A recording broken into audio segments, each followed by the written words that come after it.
Assalamualaikum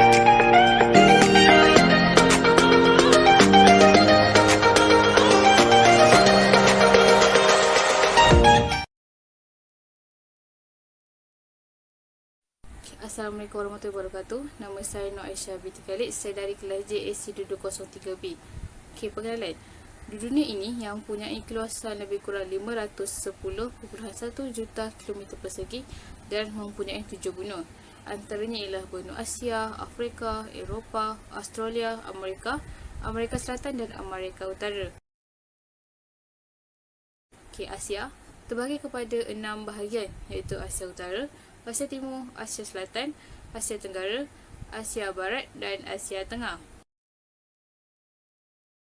Okay, kita fokus kepada negara China pula. Negara China yang terletak di Asia Timur, dan China juga mempunyai populasi penduduk yang paling ramai, iaitu lebih kurang 1.4 bilion orang. Disebabkan kepadatan penduduk tersebut, China mempunyai pelbagai etnik di mana majoritinya etnik Han, dan terdapat lebih kurang 55 etnik minoriti yang telah diiktiraf di China. Dan antara etnik minoritinya ialah etnik Uyghur. Etnik Uyghur yang merupakan keturunan dari suku kuno Huiying dan mempunyai bahasa sendiri, iaitu bahasa Uyghur. Bahasa Uyghur telah menjadi bahasa rasmi di Xinjiang. Etnik Uyghur dan etnik Hui merupakan etnik utama yang beragama Islam di China, dan etnik Uyghur juga mempunyai kawasan autonomi di China, iaitu di Xinjiang. Kawasan autonomi bermaksud mereka mempunyai kebebasan untuk membuat keputusan tanpa pengawasan pihak luar. Tetapi sebenarnya mereka hanya berhak melantik gubernur daripada kalangan etnik sendiri sahaja.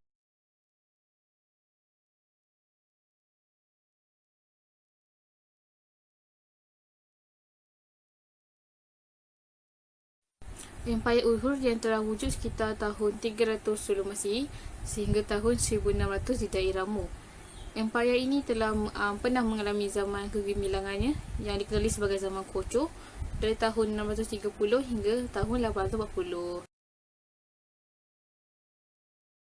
Manakala keruntuhan Empayar Uyghur kerana adanya penjajahan orang Mongol. Selain itu, kekurangan sambutan di Jalan Sutera yang pernah menjadi sebuah laluan perdagangan utama bagi pedagang-pedagang. Disebabkan itu, ekonomi masyarakat Uyghur semakin merosot dan tamatlah sudah zaman kegemilangannya. Bagaimana adanya kemasukan agama Islam di China? Terdapat 3 teori yang telah diusulkan oleh para sejarawan. Yang pertama ialah melalui sebuah rombongan yang diketuai oleh Sayyidina Sa'ad bin Abi Waqqas yang merupakan panglima perang laut Islam, dan beliau juga merupakan bapa saudara bagi Nabi Muhammad SAW. Beliau tiba di China pada abad ke-7 dan beliau lebih tertumpu di pantai negara China, iaitu seperti Hangzhou. Maharaja ketika itu ialah Maharaja Yunwei yang telah menitahkan sebuah pembinaan masjid di Chang'an. Hal ini menunjukkan bahawa Maharaja menerima agama Islam dan rombongan daripada Arab itu dengan hati yang terbuka. Teori yang kedua adalah sekitar tahun 627 Masihi hingga 655 Masihi, yang ketika itu zaman Taisung. Pendapat ini mengatakan bahawa Abu Hamzah Ibnu Hamzah yang merupakan sepupu Rasulullah SAW merupakan orang Islam pertama yang tiba di China bersama 3,000 orang muhajirin. Teori yang terakhir, iaitu teori yang ketiga, ialah dakwah Islam tersebar melalui Sa'ad bin Lubaid yang telah berhijrah dari Habsyah ke Canton, China, yang dikenali sebagai Guangzhou pada masa kini. Beliau berdakwah di kawasan tersebut bersama sahabat-sahabatnya dan berjaya membina sebuah masjid di sana. Pendapat yang ketiga ini telah dikemukakan oleh Haji Ibrahim Tianjin Ma. Dengan adanya kedatangan agama Islam di China, secara tidak langsung telah mempengaruhi adat dan budaya masyarakat sana. Masyarakat Uyghur yang telah mengalami perubahan dari segi amalan kepercayaan, pada mulanya menganut kepercayaan ajaran Buddha, Syaman dan Kristian, kini beralih kepada ajaran agama Islam. Pada tahun 960, Kerajaan Uyghur telah menjadikan agama Islam sebagai agama rasmi mereka. Ketika ini merupakan zaman pemerintahan Sultan Sukut Bughrahan, tetapi mereka mengambil masa beratus tahun lamanya untuk menjadikan masyarakat Uyghur majoritinya beragama Islam. Disebabkan adanya pengaruh daripada pedagang-pedagang Arab, mereka mengamalkan sistem tulisan Arab untuk menulis dalam bahasa mereka. Maksud dekolonisasi dari segi falsafah ialah sebuah usaha atau proses untuk memberikan kebebasan kepada tanah jajahan dengan memberikan kemerdekaan kepada mereka. Manakala dari segi istilah, yang diguna pakai sebelum Perang Dunia Pertama ialah perbuatan pemansuhan sebuah tempat untuk mengekalkan kekuasaan sebuah negara tersebut. Sinonim bagi perkataan dekolonisasi ialah penyah jajahan. Menurut Dewan Bahasa dan Pustaka, penyah jajahan boleh dikatakan sebagai sebuah proses untuk mengurangkan dominasinya sesebuah kuasa penjajah yang akan dilakukan secara berperingkat. Hal ini akan bermula apabila pihak penjajah mula memberikan tanggungjawab yang lebih besar kepada masyarakat tempatan untuk mengetuai sesebuah jabatan pada kerajaan tersebut. Assalamualaikum, nama saya Nur Alia Sabrina binti Abdul Razak. Saya akan meneruskan dengan dekolonisasi di China. Dekolonisasi di China berlaku pada abad ke-19 adalah untuk memulihkan kerajaan maju. Kepercayaan masyarakat China telah lenyap terhadap dinasti maju apabila tanah jajahannya tidak memperjaga akibat kemerosotan ekonomi yang berlaku. Dalam usaha mereka untuk mengembalikan kedaulatan negeri China, reformasi 100 hari telah dilakukan bermula 11 Jun hingga 20 September 1898. Reformasi 100 hari ini bertujuan untuk selarikan pentadbiran di negeri China dan Barat. Namun, rakyat mula menyokong gerakan revolusi yang dipimpin oleh Dr. Sun Yat-sen apabila kerajaan China sendiri tidak mengedahkan usaha gerakan melaraskan pentadbiran seperti di Barat. Dr. Sun Yat-sen telah diberikan galakan daripada golongan cerdik pandai untuk melakukan kajian tentang cara pentadbiran sistem beraja di negeri China. Beliau telah menubuhkan Parti Revolusi yang dikenali sebagai Tung Neng Hui pada 1905 di Tokyo. Parti ini merupakan hasil gabungan daripada Xing Shui Hui bersama dua lagi revolusinya iaitu Hua Xing Hu dan Kung Fu Hui. Antara cawangan-cawangannya yang telah ditubuhkan ialah di Brussels, San Francisco, Singapura, Tanah Melayu dan Honolulu dan juga di bandar-bandar utama di seluruh China.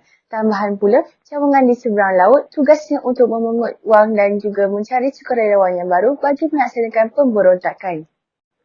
Antara prinsip Dr. Sun Yat-sen ialah nasionalisme, demokrasi dan sosialis. Pada tahun 1905, beliau telah dilantik sebagai pengerusi apabila Tung Neng Hui ditubuhkan oleh Dr. Sun Yat-sen. Revolusi 1911 pada asalnya berlaku dalam keadaan yang tidak sengaja. Apabila sebutir bom telah meletupkan landasan kereta api di Wuchang yang mana terletaknya berhampiran dengan ibu pejabat pihak revolusi. Kesannya pada 10 Oktober 1911 telah berlakunya penaklukan di kawasan Wuchang, Hankou dan Hanyang. Kesannya telah menyebabkan peristirahan kemerdekaan bagi wilayah tersebut.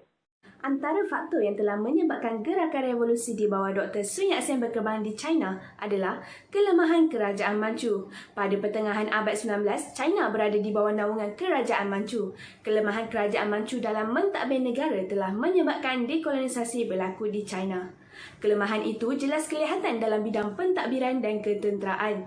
Ketidakcekapan pegawai kerajaan Manchu jelas menunjukkan kelemahan kerajaan Manchu.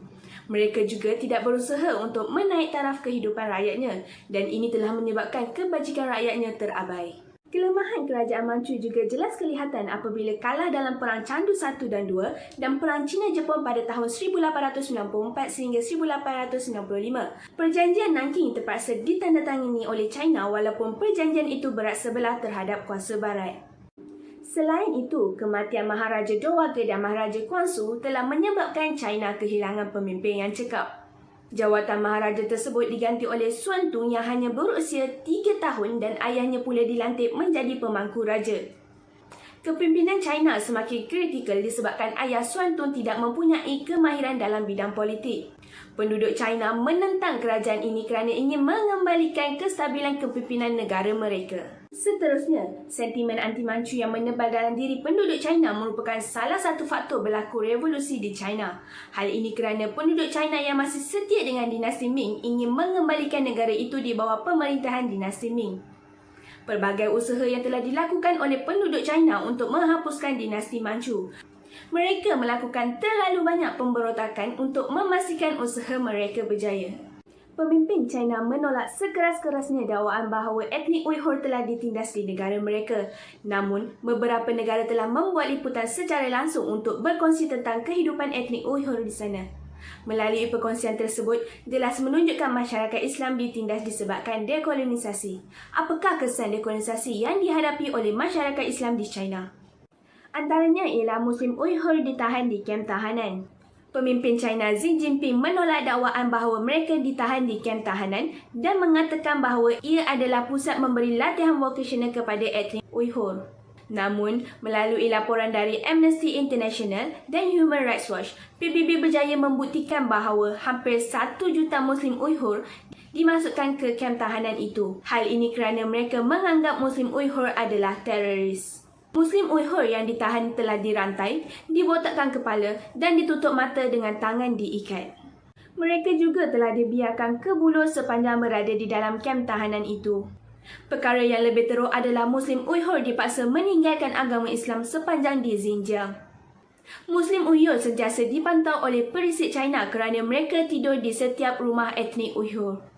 Selain itu, pemimpin China telah memaksa Muslim Uighur untuk menjadi buruh paksa. Pemimpin China menolak dakwaan itu dan mengatakan bahawa Muslim Uighur bekerja sebagai sukarelawan dan mengikuti pendidikan vokasional. Namun, hakikatnya mereka telah dipaksa bekerja tanpa bayaran dan dipisahkan dari keluarga mereka. Antara produk pengeluaran yang menggunakan tenaga buruh paksa ini ialah pengeluaran kapas yang digunakan oleh syarikat Uniqlo dan Jepang Muji. Produk jenama Apple, Nike dan Dell juga menggunakan tenaga buruh paksa dalam penghasilan produk mereka. Pemimpin China masih cuba untuk menolak dakwaan itu dan mengatakan bahawa Muslim Uighur bukanlah dijadikan buruh paksa, tetapi sebaliknya bekerja untuk mengatasi kemiskinan.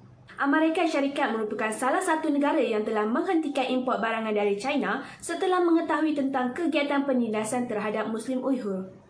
Tidak cukup dengan penahanan di kem tahanan dan dipaksa menjadi buruh paksa, masjid di China juga telah dirobohkan untuk melakukan penindasan terhadap Muslim Uighur. Sekitar tahun 2020, sebanyak 16,000 masjid telah dirobohkan di Xinjiang. Seperti kebiasaannya, pemimpin China menolak dakwaan itu dan mengatakan itu hanyalah kabar angin. Namun, telah tular di media sosial dan di seluruh dunia tentang video perobohan masjid yang berlaku di China. Video tersebut telah dikongsi oleh Institut Dasar Strategik Australia. Walau bagaimanapun, gereja Kristian dan kuil Buddha tidak dirobohkan maupun dirosakkan. Keadaan ini jelas menunjukkan penindasan telah berlaku terhadap agama Islam di China. Penindasan terhadap masyarakat Uighur dilakukan dengan begitu kejam serta tanpa pembelaan dari masyarakat negara China yang berlandaskan penjagaan hak asasi manusia. Antara usaha yang cuba diambil dalam membendung kemaslahatan ini ialah dalam kenyataan media menyatakan bahawa sebanyak 22 negara dari negara barat dan timur telah memutuskan surat berkenaan penindasan layanan terhadap negara China kepada penduduk Uighur kepada pihak PBB serta mendakwa bahawa di dalam kem tahanan di Xinjiang sekurang-kurangnya telah melibatkan sejuta manusia yang telah dijadikan sebagai buruh paksaan di negara China. Pihak negara China telah menyatakan bahawa tindakan yang diambil oleh mereka sebagai inisiatif untuk mendidik serta menghapuskan sifat ekstremis yang berlaku dalam kalangan golongan Islam Uighur. Pada 21 Jun 2019 yang lalu, dalam satu sidang media di Malaysia telah diadakan untuk melibatkan Presiden Pertubuhan Islam Xinjiang memberikan satu keterangan bahawa dakwaan terhadap isu ladanan yang tidak baik bagi kaum Uighur adalah tidak benar dan kabar angin semata-mata.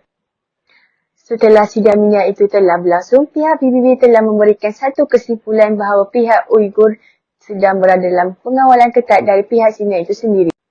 Tambahan pula, pihak PBB telah didesak oleh pihak negara China berkenaan kehadiran dalam program forum yang membincangkan berkenaan penindasan etnik Islam Uighur di negeri Xinjiang.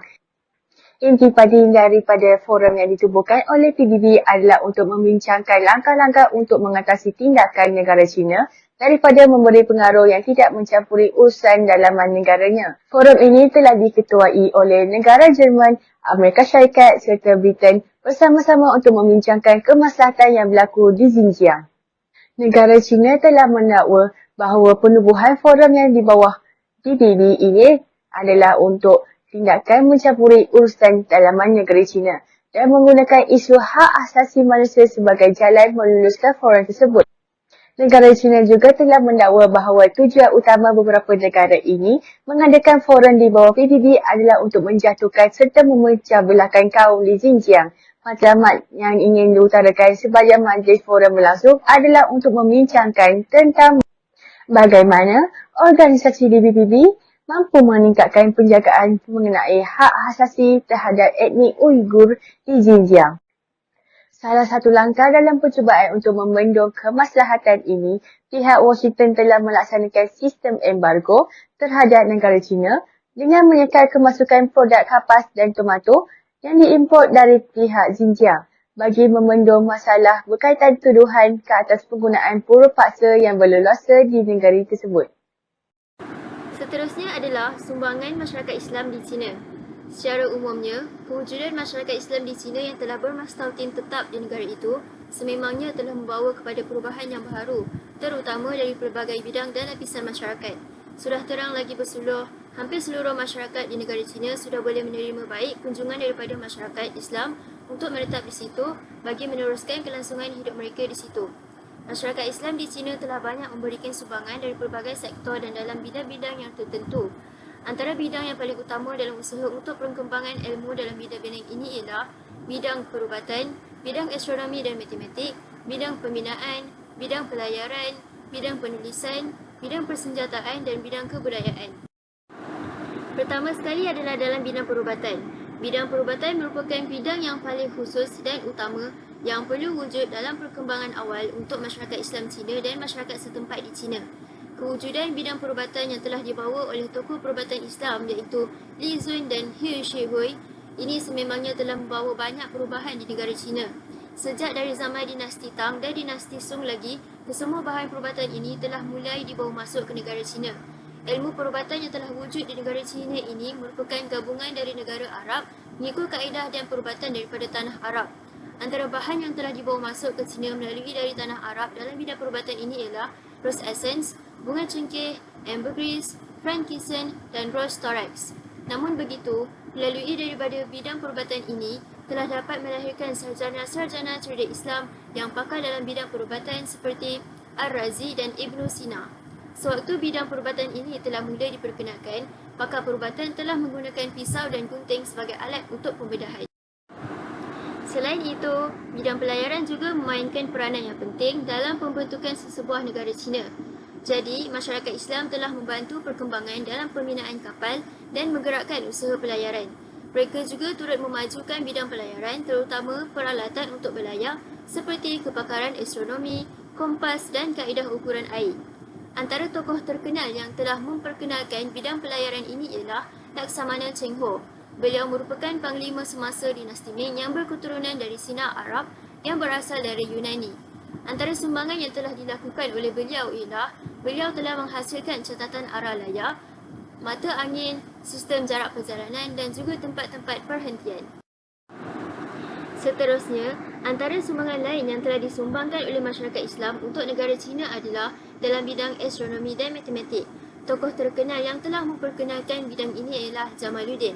Beliau merupakan tokoh pertama yang telah mencipta kalender Cina, penciptaan 7 peralatan astronomi dan menerjemahkan nama binatang. Tokoh kedua pula ialah Bakhtiar, Abdul Mas'ud dan Mas Ali. Mereka telah menghasilkan kalender Cina di mana sistem kalender Cina tersebut telah dicipta khusus untuk menentukan dengan tepat tempoh 4 musim yang membolehkan para petani mengetahui perbezaan jenis tanaman yang hendak diusahakan dalam tempoh setahun. Tokoh ketiga pula ialah Yusof Haji. Yusof Haji merupakan orang pertama yang telah menggunakan kalender Islam dalam karyanya iaitu Fulay Zehui. Bidang matematik pula merupakan kaedah pengiraan Arab yang telah mula diperkenalkan pada zaman dinasti Tang dan dinasti Song lagi, iaitu kaedah 60 darjah, kaedah algebra dan kaedah trigonometri. Kaedah-kaedah ini telah membantu masyarakat Cina dalam aktiviti pembinaan dan pengiraan sudut. Sumbangan yang seterusnya ialah melalui dalam bidang pembinaan. Masyarakat Islam di China telah mula memperkenalkan reka bentuk seni bina dunia Arab kepada China. Elemen tempatan dan seni bina Islam telah digabungkan melalui daripada pembinaan bangunan ini dengan bertujuan untuk menambahkan lagi keistimewaan dan keunikan sesuatu bangunan. Bangunan yang paling unggul dan mulia bagi masyarakat Islam di China adalah bangunan masjid yang mula dibina semasa zaman dinasti Tang dan dinasti Song. Reka bentuk seni bina masjid juga telah memberi pengaruh yang mendalam terhadap pembinaan tokong dan balairung di China.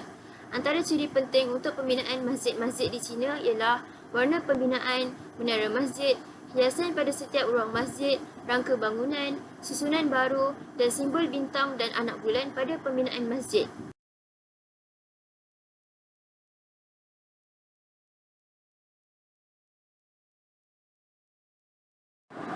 Mengikut daripada sumber sejarah, ketika Islam telah berkembang di bawah pemerintahan pelbagai maharaja, terdapat sebuah kota yang telah didiami oleh sebilangan masyarakat yang sangat besar, iaitu sebanyak 12 juta penduduk orang, yang telah dikenali sebagai Kota Suzhou. Kota Suzhou ini adalah merupakan sebuah kota yang telah memberi banyak kesan sejarah yang membuktikan bahawa banyak pembinaan masjid telah dibina di kawasan itu bagi tujuan untuk umat Islam menunaikan ibadah mereka. Malahan, pusat kebudayaan, pusat pengajian bahasa Arab, pusat terjemahan dan perpustakaan juga secara tidak langsung telah diwujudkan bagi kemudahan untuk masyarakat Islam di China untuk menimba ilmu pengetahuan. Fakta menarik tentang masjid yang ada di sekitar kota Suzhou ini adalah masjid yang paling tertua di Suzhou dikenali sebagai Ziguan. Namanya diambil sempena nama jambatan Ziguan bersebelahannya di pusat bandar lama. Allahu Akbar. Hayya 'alas salati, hayya 'alas salati. Hayya 'alal falah, hayya 'alal falah. Allahu Akbar, Allahu Akbar, la ilaha illallah. أعوذ بالله من الشيطان الرجيم بسم الله الرحمن الرحيم الحمد لله الذي فرض الصلاة على عباده المؤمنين والمؤمنات وجعل عباده في هذا الدين القويم فإن الله وملائكته يصلون على النبي يا أيها الذين آمنوا صلوا عليه وسلموا تسليما الله سبحانه وتعالى أعلم صدق الله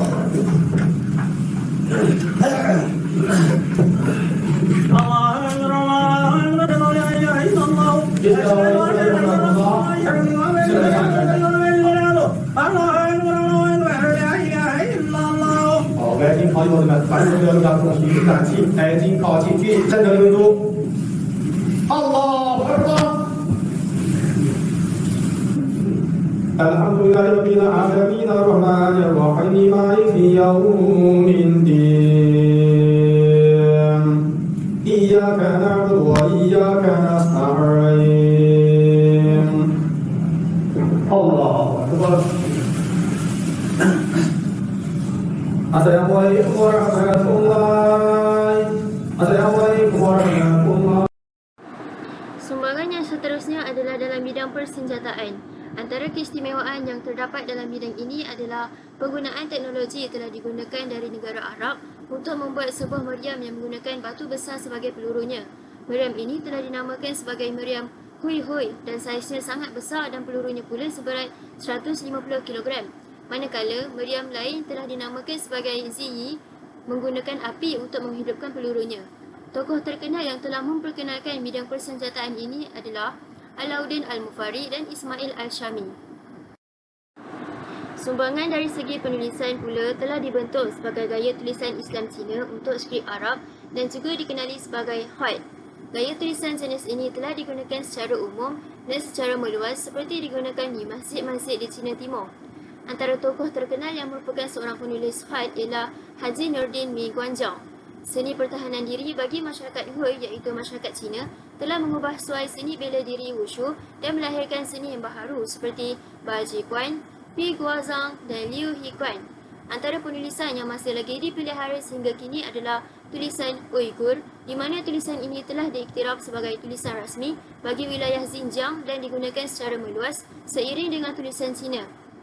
Gaya penulisan yang sungguh unik dan baharu itu seringkali terpapar megah di mana-mana tempat, contohnya di papan tanda jalan, bangunan dan iklan-iklan di premis perniagaan. Akhir sekali, dalam bidang kebudayaan pula, setelah kedatangan Islam, cara hidup masyarakat Islam di China telah mulai banyak berubah. Masyarakat Islam di China selalu mengamalkan konsep persaudaraan seperti tolong-menolong, hormat menghormati dan bergotong royong. Konsep persaudaraan dalam Islam ini memainkan peranan yang amat penting kerana bertujuan untuk memupuk semangat persaudaraan serta untuk pembentukan masyarakat yang majmuk dalam kalangan mereka.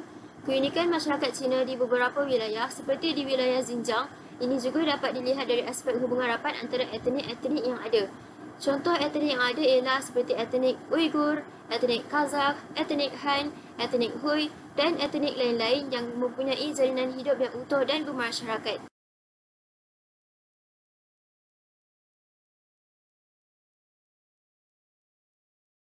Walau bagaimanapun, gaya pemakaian seharian mereka juga perlu berlandaskan syariat Islam dengan menutup aurat. Antara gaya hidup yang telah diamalkan ialah kaum wanita mula memakai tudung kepala dan lelaki memakai kopiah. Orang Islam juga menterjemahkan nama mereka ke nama Cina sama ada menggunakan nama isteri atau sebutan nama keluarga Cina yang hampir sama.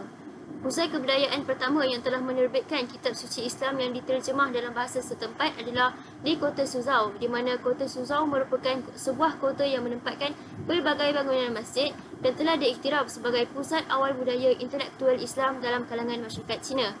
Contoh terjemahannya adalah terjemahan daripada bahasa Parsi ke bahasa Cina.